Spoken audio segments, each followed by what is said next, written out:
Hello, good afternoon.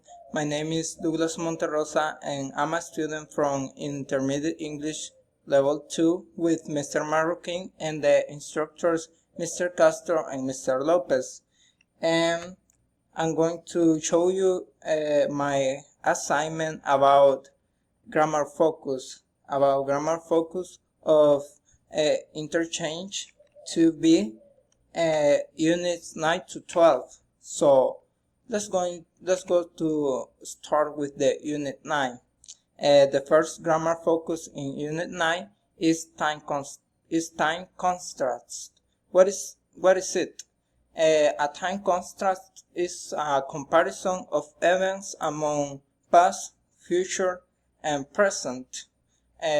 We gotta hear some important vocabulary like soon, a few years ago, today, nowadays, might, will be. Examples for past. 100 years ago, people used to ride horses. In present, today, people watch series and movies online. Future, in a few years, there will be robots doing dishes. In the next 50 years, astronauts might go to Mars.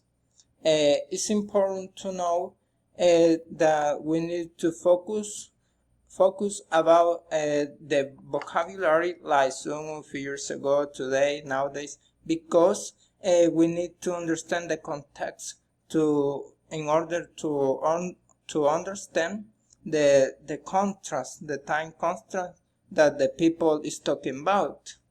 And let's go to see the second grammar focus in the unit 9, and is conditional sentences with if clauses. So how to use it? When we want to speak between a possible situation in the present and a consequence in the future, we're going to use it. Some vocabulary we need to know is if, will, may, or might. We gotta hear two examples. Example 1, if you get more money, you'll be able to get the car of your dreams. The second one is, if you save money every month, you'll have money for your retirement. We need to know something too important in this kind of sentences. You need to use a comma sometimes, so you need to take about that. You need to take care about that, and sometimes you're not going to use it. Let's go to see now the unit 10. The first grammar focus is about gerunds and short responses. We can use affirmative and negative statements with gerunds and express agree or disagree about them. Affirmative examples. I'm good at playing video games. The answer going to be so am I, or oh, I'm not, if the case is in disagree.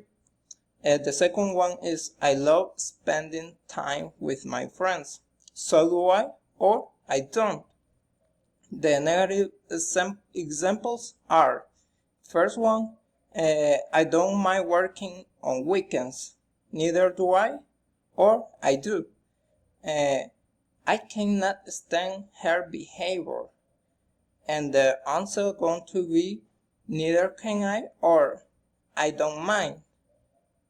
The third one is I'm not good at soccer. Neither I am, or well, I am. That's going to be the answer. We need to know something too important in this case.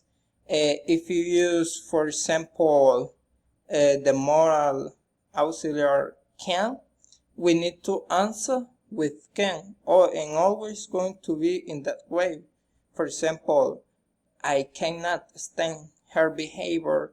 The answer going to be for agree. neither can I, or disagree. Oh, I don't mind. In disagree, you're not going to use it. And you need to know too.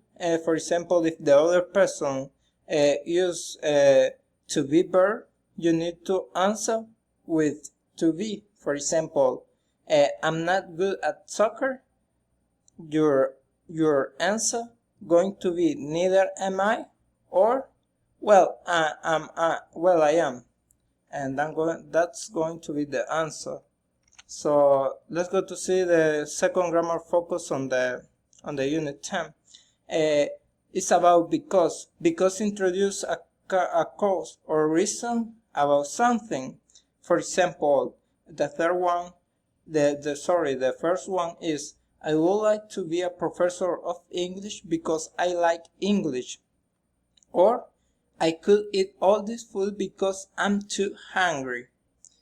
The third one is, I wouldn't want to be an engineer because I hate mathematics. And this is too easy, and that's going to be here in the unit 11. We got the first grammar focus about passive with by in the simple past. The passive change the focus of a sentence. For the simple past, we use past of be plus past participle, and we got the sample one. In active, the statement is, the owner opened the restaurant in 1998. In a passive way, the restaurant was opened by owner in 1998. The example 2 is active. The Allies won the Second World War. Passive. The Second World War was won by the Allies. Allies. Yeah. And the second grammar focus in the unit 11 is passive without bite in simple present. For the simple present, we use the present of be plus past participle. Example 1. Active. China manufactures smartphones. In a passive way, going to be, smartphones are manufactured in China. In the example 2, we got a inactive way. Many countries around the world speak English. In a passive way, English is spoken in many countries around the world. So that's going to be the way to use the passive without by. So the next unit is unit 12, past continuous versus simple past. Use the past continuous for an action in progress in the past. Use the simple past for an action that interrupts it. And we gotta hear some examples. The first one is, I was doing my homework, but my mom called me for a favor. The second one is, while I was walking at the park, somebody stole my bag. And the third one is, I was talking with my girlfriend when I saw my ex-girlfriend. I was talking with my girlfriend when I saw my ex-girlfriend at the same restaurant. And in this case, we need to know too, it's important, the comma. Sometimes we need to use it, and sometimes sometimes it's not necessary. The second grammar focus in this unit is about present continuous. Use the present perfect continuous for actions that start in the past and continue into the present. Examples: what have you been doing yesterday? The answer going to be, going to be, I've been doing my assignments. And the second one is, have you been eating enough? And the answer going to be, yes, I've been eating like the Dr. Lopez said. So thank you for all, my friends, and we're going to see you in the next time.